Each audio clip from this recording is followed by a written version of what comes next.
해마다 부활주일이 찾아오죠. 1년에 한 번씩 부활주일이 찾아오는데요. 여러분들은 어떤 생각을 가지고 부활절 예배에 참석하십니까?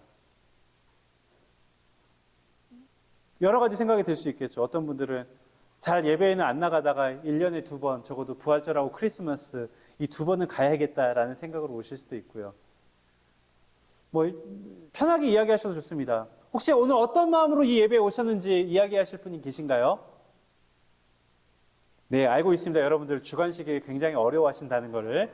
그렇기 때문에 제가 객관식을 준비해 왔습니다. 자, 1번, 2번, 3번 중에서 고르는 겁니다. 1번, 나도 부활할 수 있다는 확신과 그런 기쁨을 가지고 오늘 예배에 왔습니다. 네, 손 내려주시길 바랍니다. 제가 그냥 믿을 수는 없지만 혹시라도 저도 부활에 좀 함께 할 수 있었으면 좋겠다는 마음으로 혹시나 싶은 마음에 그냥 왔습니다. 네, 손 내려주시길 바랍니다. 마지막입니다. 부활은 무슨 부활, 그냥 이 세상에서나 마음 편하게 잘 먹고 잘 살면 그만이지. 오늘 어쩔 수 없이 끌려왔습니다 하시는 분 계십니까? 네, 손을 아무 곳에도 안 드신 분들은 4번 주관식으로 다음번에 제가 발표할 수 있는 기회를 꼭 드리도록 하겠습니다. 이 부활의 확신과 그 기쁨으로 예배할 수 있다면 얼마나 좋겠습니까? 그런데 그것이 너무 엄청난 사실이기 때문에 또한 쉽게 믿을 수 없다는 게 문제이기도 합니다. 여러분들 잘 아시는 고린도전서 15장은 이 부활장이라는 이름으로 불리우는 장이기도 합니다. 이 부활장에 보면은 2000여 년 전에 이제 그때 적혀진, 그러니까 2000여 년 후인 지금의 이 여수 한빛교회만이 아니라 당시 초대교회 당시에도 부활에 대해서 쉽게 믿을 수가 없고 반신반의하는 사람들이 많았음을 우리는 찾아보게 됩니다. 그래도 당시에는 예수님께서 죽으시고 부활한 지 얼마 되지 않았던 시대고 또 그 당시 현장에 그 사실을 목격한 사람들이 태반이나 있었음에도 살아있었던 그 시대임에도 불구하고 여전히 그 시대에도 믿지 못하는 이들이 있었다는 것입니다. 그러다 보니 오늘날 우리 성도들이 그 사실에 쉽게 이제 믿지 못하는 것 또한 일견 이해가 갑니다. 수천 년이 지난 시절 이야기고 또 그때와는 다른 과학 문명 속에서 살아가고 있는 시대 속에서 뭔가 과학적으로 검증이 되지 않은 것은 믿기가 쉽지 않은 그게 우리의 삶이기 때문입니다. 그럼에도 불구하고 부활의 신앙은 우리 기독교인들이 가지고 있는 진리의 가장 핵심적인 부분이라고 말할 수가 있습니다. 잘 믿어지지 않는다고 이 귀중한 것을, 가장 핵심되는 것을 제쳐두고 다른 것만을 가지고 신앙생활을 한다면 엄청난 잘못을 저지르고 있는 것이겠죠. 우리가 늘 부활의 확신을 가지고 그것을 목표로 삼아야 되겠지만 오늘 특별히 이 부활주의를 맞이해서 다시 한번 우리의 부활신앙을 점검해보고 또한 그 안에서 감사와 감격을 누리는 시간을 가지려고 합니다. 가장 먼저 우리가 되새겨야 될 사실은 예수 그리스도의 죽음과 이 부활이 뭔가 선택적인 믿음이나 옵션이 아니라 이 초대교회 믿음의 핵심이었다는 것입니다. 오늘 우리가 읽은 이 본문 10절 말씀에 내가 그리스도와 그 부활의 10절 말씀, 그 부활의 권능과 그 고난에 참여함을 알고자 하여 라고 했습니다. 바울이 원하는 것은 그리스도를 아는 것이었습니다. 또 그 부활의 권능에 대해서 더 확실하게 아는 것이었습니다. 그로 인해 그 고난에 참여하는 것이 무엇인지를 알고자 했죠. 바울뿐만이 아니라 초대교회 모든 성도들이 가장 큰 관심을 가지고 알고자 또 믿고 따르고자 했던 일이 바로 이것이었습니다. 그렇게 그들은 만나기만 하면 서로 부활에 대해서 이야기를 하고 증언하였습니다. 사실 초대교회의 모든 신앙의 관심이 이 부활신앙에 관한 것이라고 해도 과언이 아닐 정도로 굉장히 그들이 가진 신앙의 기초가 이 부활이었습니다. 그리스도의 부활이 없다면 기독교 교회도 없으리라는 것은 너무나 자명한 일입니다. 만일 예수님께서 저 골고다 언덕에서 십자가에서 달리심으로 이 모든 이야기가 끝이 났다면 제자들은 그저 혼란에 빠져 도망가기에 급급했을 것입니다. 그런 상황 안에서 그들은 남을 설득하여 그들이 따르게 할 수는 없을 것이면 물론이고 이 기독교 신앙의 교사로서의 사역을 계속하리라고 엄두도 내지 못했겠죠. 그러나 그들은 그리스도께서 다시 사셨다는 확신을 가졌기에 방방 곳곳으로 흩어져서 그리스도의 부활을 공표하고 또한 전함으로써 많은 사람들이 주님을 믿을 수가 있었던 것입니다. 여러분들 많이 읽으셨던 이 사도행전을 읽어보면은 초기 교회의 설교에서 이 부활의 의미가 얼마나 중요했는지를 알 수가 있습니다. 또 이에 못지않게 사도들의 서신서에서도 이 부활의 의미는 매우 중요했습니다. 이 성경의 맨 마지막 책인 요한계시록은 바로 그 첫 장부터가 이 요한계시록 1장 5절에서 이 죽은 자들 가운데서 먼저 나시고 라면서 부활의 이야기를 증언하면서 또 이어서 당신 자신이 곧 산자라 내가 전에 죽었노라 볼지어다 이제 세세토록 살아있어 사망과 음부의 열쇠를 가졌노니라고 밝히고 있음을 볼 수가 있습니다. 이처럼 초대교회 사람들이 강력하게 부활에 대해서 증거하고 이야기할 수 있었던 데는 이유가 있습니다. 당시에도 앞서 이야기 드렸던 것처럼 우리만이 아니라 당시에도 많은 사람들이 부활에 대해서 믿지 못했기 때문입니다. 많은 사람들이 그 사실에 대해서 시비를 걸었습니다. 크게 요약하자면은 예수님께서 실제 죽으신 게 아니라 다만 이렇게 잠깐 긴 수면 속에 있다가 깨어난 것이라고 주장하는 사람들도 있었고요. 또 초대교회 이단들 가운데서는 예수님께서 죽기는 죽으셨으나 부활은 하지 않으셨다. 이런 주장을 하는 이들도 있었습니다. 그러나 예수님께서는 오늘 우리가 신앙 고백 가운데 고백한 것처럼 십자가에 못 박혀 죽으셨고 사흘 만에 다시 살아나셨죠. 이게 우리의 상식, 이 커먼 센스, 우리가 일상적으로 받아들이고 있는 생각으로는 쉽게 믿어지는 일이 아닙니다. 그 영역 바깥에 있기 때문이죠. 물론 그런 상식의 영역 안에서도 충분한 반증들이 있기도 합니다. 예를 들어 당시 로마 병정들이 파견되어 지키고 있던 그 인봉된 무덤이 해제되었고 또 사도들이 예수님의 무덤을 지척에 둔 예루살렘에서부터 부활을 증거하기 시작하는데 만약 빈 무덤이 사실이 아니라면 그들의 주장은 쉽게 탄로날 수밖에 없는 것이겠죠. 게다가 이게 몰래 할 수도 없는 게 당시 무덤 입구를 막고 있던 돌이 대략 지금의 단위로 환산하면 1톤이 조금 넘는 무게라고 합니다.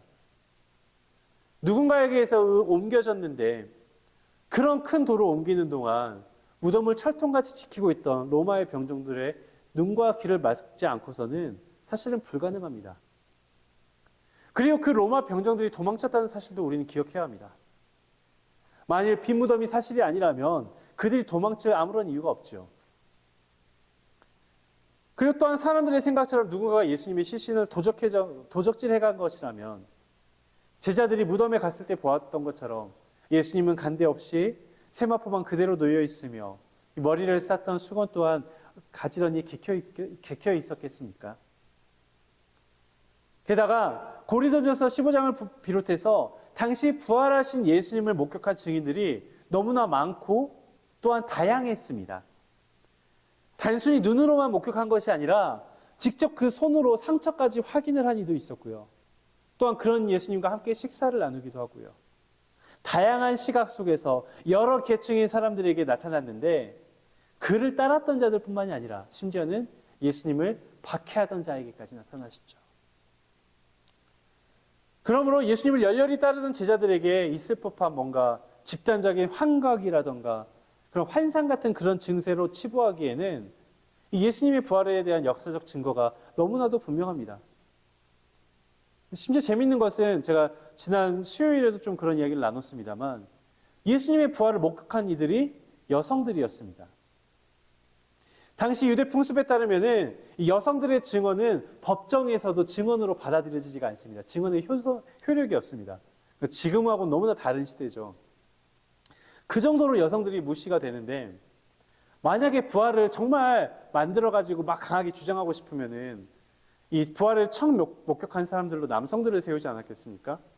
그런데 성경에서는 이 여성들의 목격이 의도적으로 삭제되지 않고 이 부활의 사건을 있는 그대로 그냥 사실대로 서술을 하고 있습니다. 그런데 저는 이런 여러 가지 증거들, 반증할 수 있는 논리적 구조들, 이런 것들을 다 제외하고도 예수님의 부활을, 그리고 예수님의 다시 살아나심을, 그리고 지금도 함께 하심을 강하게 주장할 수 있는 강력한 증거가 있습니다. 그것은 그 무엇보다도 예수님의 죽음 이후 180도 달라진 제자들의 삶입니다. 만약에 부활이 아니라면 무엇 때문에 그들이 그렇게 삶이 변하게 되었으며, 죽음이 무서워서 예수님을 부인하고 뿔뿔이 흩어져 도망가던 이들이 목숨을 바쳐 이를 증거하려 했겠습니까?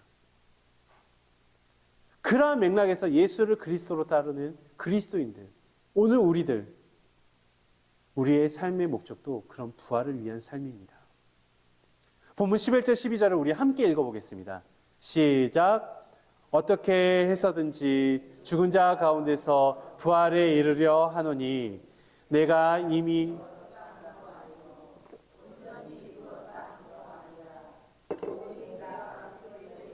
잡힌 바 된 그것을 잡으려고 달려가노라. 아멘. 11절처럼 어떻게 해서든지 무슨 일을 해서라도 예수님께서 부활하신 대로 그 부활에 나도 이루고 싶다는 것입니다. 이미 얻었다고 생각한 것이 아니라, 온전히 다 이루어졌다고 생각한 것이 아니라 그것을 위해 최선을 향해서 달려가고 있는 중이라는 것입니다. 사실 바울은 부활에 대한 확신이 있는 사람이었습니다. 그는 이미 부활하신 주님을 만난 이였었고 여러 가지 신앙적인 체험도 한 이였습니다. 그리고 무엇이 우리를 예수님처럼 부활을 시키는지, 무엇이 우리를 영원한 하나님 나라로 가게 하는지를 잘 알고 있었고 성도들에게 이야기하던 사람이었습니다. 그런 그가 오늘 방금 우리가 읽었던 말씀을 보면은 마치 그런 사실을 알지 못하는 이처럼 이야기를 합니다. 바울이 이렇게 이야기를 하는 것은 정말로 그 사실을 몰라서가 아닙니다. 믿지 못해서가 아닙니다. 이 부활이 너무나 소중한 것이기에 이미 다 알고 받아놓고도 이미 다 이루어진 일이지만 아직 부활을 확신하지 못하는 사람처럼 간절히 그 부활에 이르기를 끊임없이 열망하고 소망하고 있다는 것입니다. 그러한 초대교회의 믿음을 비춰봤을 때 우리의 믿음은 과연 부활을 향하는 삶이라고 여러분의 신앙을 되돌아볼 때 자신할 수 있습니까? 교회에 다니면서 예수님을 믿는다고 하면서 예수님의 십자가와 부활에는 별 관심이 없는 사람들처럼 살아가는 게 우리의 모습일 때가 많습니다. 낮은 곳에 서서 그리스도의 섬김을 따르기보다는 높은 곳에서 많은 것을 누리고 싶어 합니다. 부활하여 영원한 천국을 바라보는 것보다는 이 세상에서 내가 그저 누릴 수 있는 것들, 더 많은 쾌락을 더 추구하기만 합니다. 그런 우리에게 고문이나 채찍질과 같은 삶은 상상도 못하고요. 오히려 작은 상처에도 가슴 아파하고 그를 핑계로 믿음 생활을 떠나기도 합니다. 그런 여러분에게 세상의 십자가로는 가로막지 못하는 부활의 기쁜 소식을 전합니다. 특별히 오늘 여러분의 발걸음들, 그리고 여러분의 주변의 발걸음을 이 예배당으로 오신 것을 다시 한번 환영합니다. 만약 오늘 여러분의 발걸음이 오랫동안 교회로의 발걸음이 멈춰 있었던 발걸음이라면, 혹은 내가 원해서 오는 발걸음이 아니라 그저 아내 따라서, 남편 따라서, 주변 사람들 따라서 발걸음만 옮겼던 그런 여러분의 주일이라면은, 그럼에도 불구하고 오늘 이 시간 이 자리 예배로에 오신 여러분들을 다시 한번 환영합니다. 부활 신앙의 가장 기본적인 구체적인 실천이 바로 이 거룩한 주일날 교회에 와서 예배를 드리는 것이었기 때문입니다. 그러니까 오늘 예배에 나온 게 여러분들이 어떤 마음으로, 어떤 동기로 나왔는지 저는 모르겠지만, 여러분들이 지금 이 자리에 있다는 것만으로도, 예배당에 발걸음을 옮기셨다는 것만으로도 여러분은 이미 부활의 감격에 한 발자국을 내디디신 거라는 겁니다. 과거에 이제 유대인들은 안식일을 지켰습니다. 그런데 우리는 토요일날 안식일이 아니라 지금 일요일에 주일을 지키고 있죠. 그렇다면 왜 안식일에서 우리가 주일을 지키게 되었습니까? 그 안식일의 의미를 가지고 왜 주일날 그 안식일을 지키고 있습니까? 주일이 예수님께서 부활하신 날이기 때문입니다. 예수님의 부활이 너무나 소중한 것이기에 우리는 하나님께 예배를 드리는 날도 주일에 드리게 됩니다. 예배를 드리는 것도 예수님의 십자가와 예수님의 부활을 중심으로 드렸습니다. 그들은 예수님과 함께함을 기억하면서 예수님을 기억하고 예수님의 부활을 생각하면서 이렇게 성찬의 예식을 거행했습니다. 예수님의 죽으심과 부활을 기념하였던 것이죠. 지금은 우리가 예배에 오는 거 그냥 가볍게 이야기를 하는 것 같지만 당시 사람들은 목숨을 걸고 모였습니다. 당시 예배를 드리다가 잡혀가면 고문을 당하게 되고요. 심지어 고대 로마에서는 화형을 당하기도 했습니다. 그런데도 불구하고 그들은 좀 더 예배를 잘 드리기 위해서 먼 이국 땅에서 나그네처럼 살기도 했었고요. 카타콤처럼 깊은 산속에서 땅굴에서 짐승처럼 사는 것도 마다하지 않았습니다. 그러한 그들이 위험 가운데도 모여서 예배를 드릴 수밖에 없었던 것은 그 부활의 감격이 그 어떤 두려움보다도 컸기 때문입니다. 그런 그들이 우리의 예배를 보면 어떠한 마음이 들까요? 반은 졸고 반은 딴 생각하고 그냥 언제 끝나는가만 생각을 하고 있는 그런 예배를 드리고 있는 우리의 모습이 보인다면 그들은 어떤 마음일까요? 제가 여러분에게 갑자기 자 여러분 우리도 그런 마음을 가지고 이제 순교하며 나아갑시다.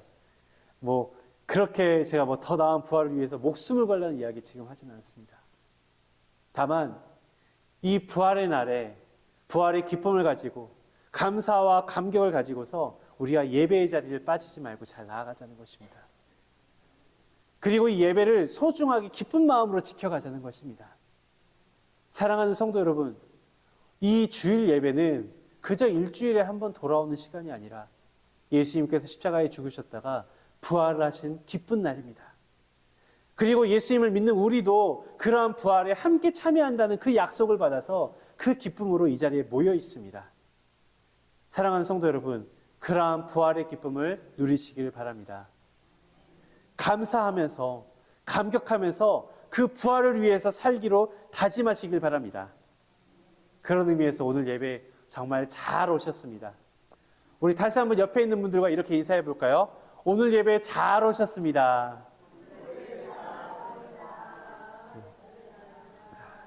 자, 방금 인사한 분과 또 다른 분과 다시 한번 이번에 이렇게 인사해 보겠습니다. 아까는 그냥 잘 오셨습니다면 이번에는 정말 잘 오셨습니다.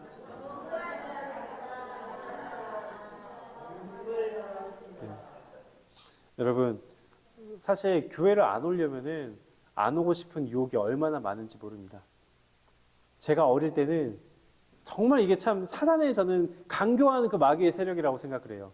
저희 11시부터 어린이부 예배가 시작되는데 꼭 10시 반부터 디즈니 만화동산이 시작을 하더라고요. 하면은 아예 안 보면 괜찮은데 40분에 그 교회차가 집 앞에 도착을 할 때까지 그 10분간 앞부분만 보고 가는 거예요. 그러면은 정말 교회에 그냥 안 가고 싶은 마음이 얼마나 큰지 모릅니다. 그런데 그것 때문에 내가 예배를 안 왔더라면은 지금 이 부활의 기쁨과 감격 속에서 이렇게 행복한 믿음의 삶을 살아갈 수 있었겠습니까? 오늘 정말 예배 가기 싫은데 정말 하필이면은 부부싸움 한 날 아침부터 아니 교회 가려면 같은 차 타고 한참 가야 되잖아요. 그런 날이면 예배 가고 싶겠습니까? 가기가 싫죠. 또 괜히 또 옆에 같이 안 앉아 있으면은 누가 아이고 저기 왜 그러지 뭔 일 있나 봐 할까 봐 억지로 붙어 앉아 있어야 되는데 그런 날은 정말 예배 가기 싫죠. 그럼에도 불구하고 오늘 여러분들이 예배에 오셨다면은 여러분 그 예배를 통해서 그 잠깐의 그 다툼 때문에 삭히지 못한 그 화 그걸 넘어서는 은혜가 여러분의 삶 가운데 풍성할 겁니다.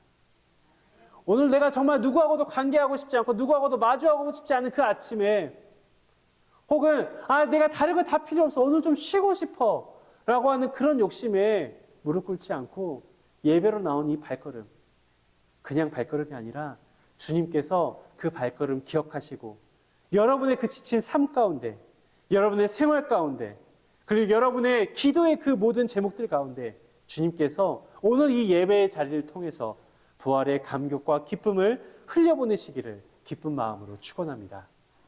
함께 기도하겠습니다. 하나님, 초대교회 사람들이 고난과 고초를 각오하면서도 포기할 수 없었던 그 예배와 예배를 통한 부활의 감격, 또한 사도 바울이 내가 그리스도 예수께 잡힌 바 된 그것을 잡으러 달려간다는 고백과 함께 그의 삶을 전적으로 바꾸었던 그 부활의 기쁜 소식, 제자들의 삶과 행동 양식을 전적으로 바꾸었던 부활의 놀라움. 주님, 그 감격과 기쁨과 놀라움이 우리의 삶에도 함께하기를 바랍니다. 아직 나에게 그런 소중함이 없습니까? 오늘 나에게 아직 그 부활에 대한 확신이 없습니까?